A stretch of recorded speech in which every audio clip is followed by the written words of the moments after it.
대원군 민비 그리고 서재필 이 세 사람은 19세기 중반에서 19세기 말까지 활동하시던 분입니다. 이 시기는 매우 복잡다단한 시기였습니다. 이번 7, 8번에 걸친 시리즈는 민비가 어떻게 해서 죽게 되는가를 알아보는 것입니다.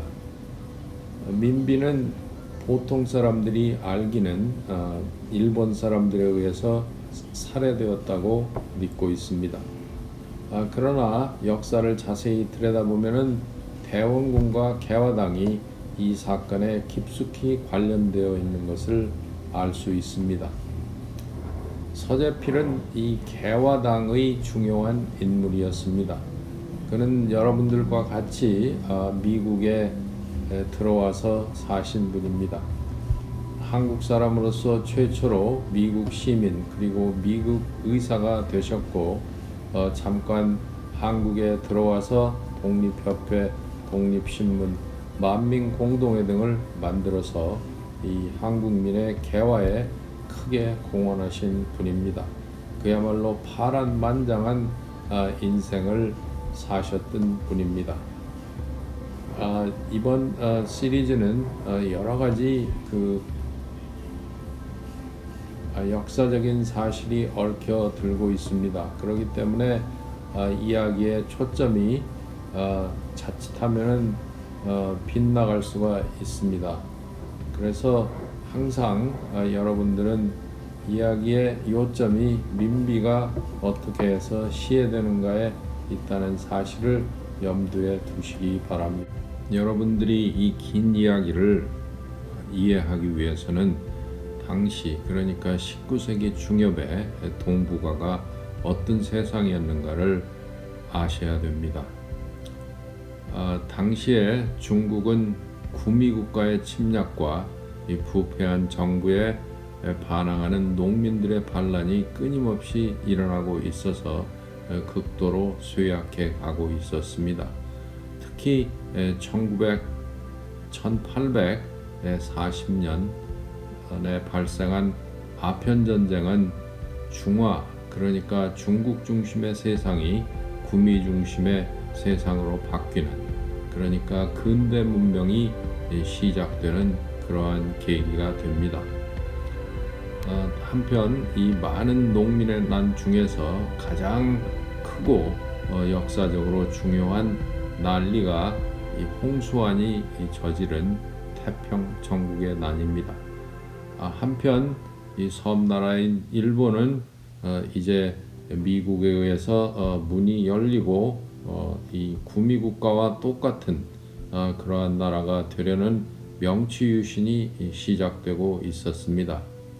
그러나 안타깝게도 조선은 이제 세도 정치가 끝나고 고종이 등극하여 대원군이 섭정을 시작하고 민비가 이제 등장하여 이 조선의 이 조정은 극도로 부패하기 시작합니다. 이렇게 급변하는 중요한 역사적인 시기에 이제 동북아에 이 세 사람의 중요한 인물이 있었습니다. 조선을 대표하던 인물은 대원군, 청나라를 대표하던 인물은 이홍장, 그리고 여러분들이 잘 아시는 이토 히로부미가 일본을 대표했습니다. 청나라는 당시에 이제 앞에서 얘기한 홍수환의 태평천국의 난이 일어나고 있었습니다. 홍수환은 예수의 둘째 아들임을 이제 주장하며 이 평등 사상과 토지 균등 분배를 주장하고 난을 일으켰기 때문에 많은 농민들의 호응을 받아서 자신의 왕국을 거의 중국의 절반에 가까운 영토를 정복하고 거기에 이제 왕국을 건설하고 한 14년 동안 건재했습니다. 그러나 내부의 부패로 인해서 이 태평 천국도 또 망하게 됩니다. 이 난을 진압한 크게 공을 세운 분이 이홍장입니다. 이홍장은 이 난을 진압한 공으로 이 만주국인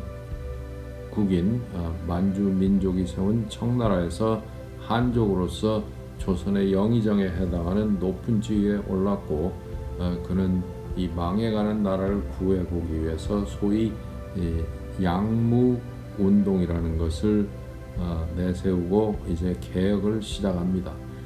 이것은 유교의 질서를 그대로 두고 정부의 그 구조나 또는 문화 같은 것을 유교를 바탕으로 하고 서양으로부터 군사 기술, 과학 기술 등을 받아들여서 이제 나라를 부강하게 하고자 하는 그러한 계획이었습니다. 이거는 민비 고종이 주도하는 이제 중도 개혁파의 이제 근본적인 바탕이 됩니다.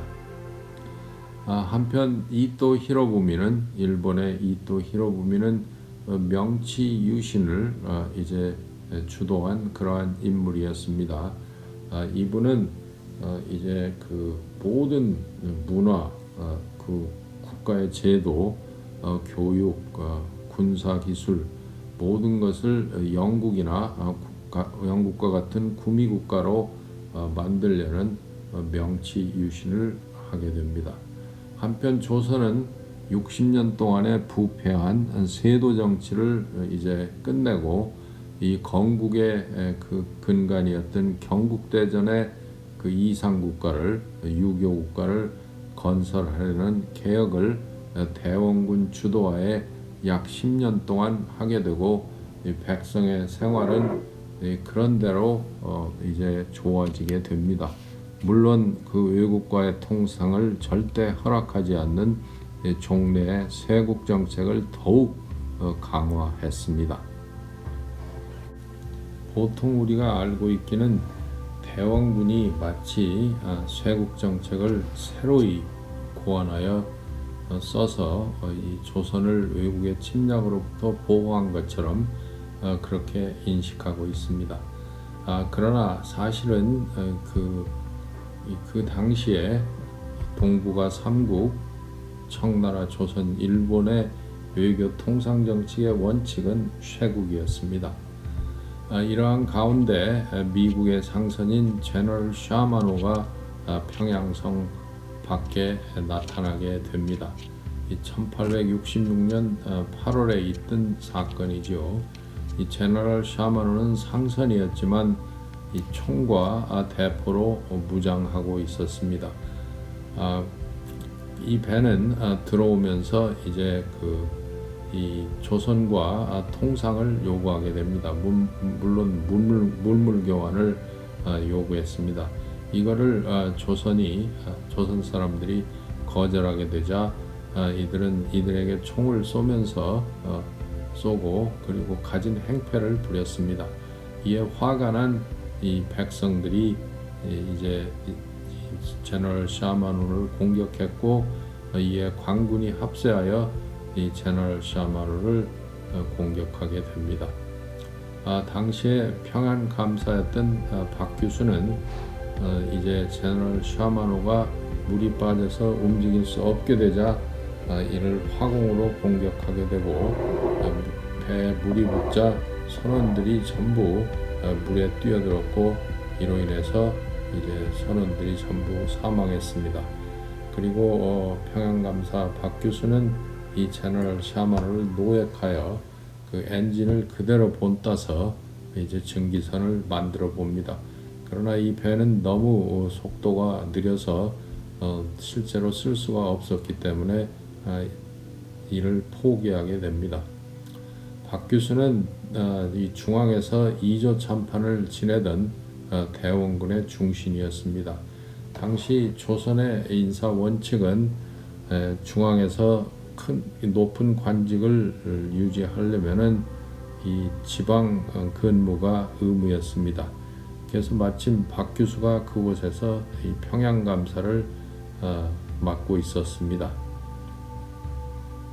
이 박규수는 이 북학파 실학자인 박지원의 손자였습니다. 그리고 그는 이 북경에 자주 다녔고 이 북경을 다니면서 이 아편 전쟁의 심각성을 감지하고 조선도 이제 서양 문물을 받아들여서 나라를 부강하게 해야 이 나라의 명맥이 유지될 수 있다고 믿게 됩니다. 그래서 그는 이 양반 자제들을 모집하여 자기 집에서 새로운 사상을 가르치게 됩니다.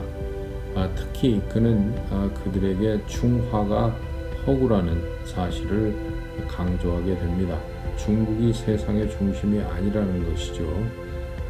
이렇게 해서 이 박 교수는 역사적으로 볼 때 이 개화파의 대부라고 할 수 있습니다. 이 개화파는 민비의 커다란 정적이 되었고 결국은 민비 시해에 깊숙이 관여하게 됩니다.